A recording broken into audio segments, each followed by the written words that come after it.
சென்னை விபச்சார தடுப்பு பிரிவு ஆய்வாளராக இருந்த ராஜலட்சுமி என்பவருக்கு எதிராக வழக்கு பதிவு செய்த லஞ்ச ஒழிப்புத்துறை ஆய்வாளர் விமலாவை பணியிடை நீக்கம் செய்து கடந்த 17ஆம் தேதி லஞ்ச ஒழிப்புத்துறை இயக்குனர் உத்தரவிட்டிருந்தார். இந்த உத்தரவை எதிர்த்து விமலா தாக்கல் செய்த வழக்கை விசாரித்த உயர்நீதிமன்ற தனி நீதிபதி லஞ்ச ஒழிப்புத்துறை இயக்குநரின் ஒப்புதலுக்கு பிறகுதான் இந்த வழக்கு பதிவு செய்யப்பட்டிருக்கிறது. அப்படி இருக்க சூழல்ல விமலாவை பணியிடை நீக்கம் செய்து பிறப்பித்த உத்தரவில உள்நோக்கம் கொண்டது என்று சொல்லி அந்த பணியிடை நீக்க உத்தரவுக்கு இடைக்கால தடை விதித்து உத்தரவிட்டிருந்தார்.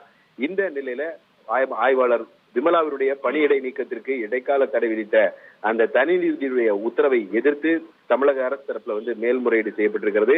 இந்த மேல்முறையீட்டு வழக்கை உடனடியாக விசாரணைக்கு எடுக்க வேண்டும் என்று தமிழக அரசின் கூடுதல் தலைமை வழக்கறிஞர் இன்றைக்கு தலைமை நீதிபதி அமர்வில் முறையீடு செய்தார். இந்த முறையீட்டை கேட்ட நீதிபதிகள் இந்த வழக்கு எண்ணிடப்பட்ட பிறகு விசாரணைக்கு எடுத்துக் கொள்ளப்படும் என்று தெரிவித்திருக்கிறார்கள். 1,31,00,000 மனங்களை வென்ற தந்தை டிவி யூடியூப் சேனல். தவிர்க்க முடியாத தம்ப்நெயில், கலக்கலான கான்டென்ட்ஸ். நீங்களும் இந்த குடும்பத்தில் இணைய இப்பவே சப்ஸ்கிரைப் பண்ணுங்க. அசுரபலம் கொண்ட எங்கள் டிஜிட்டல் கரங்களில் உங்கள் விளம்பரங்களை சேர்க்க வாட்ஸ்அப் பண்ணுங்க. 8939888378. Email advttv@dttv.in.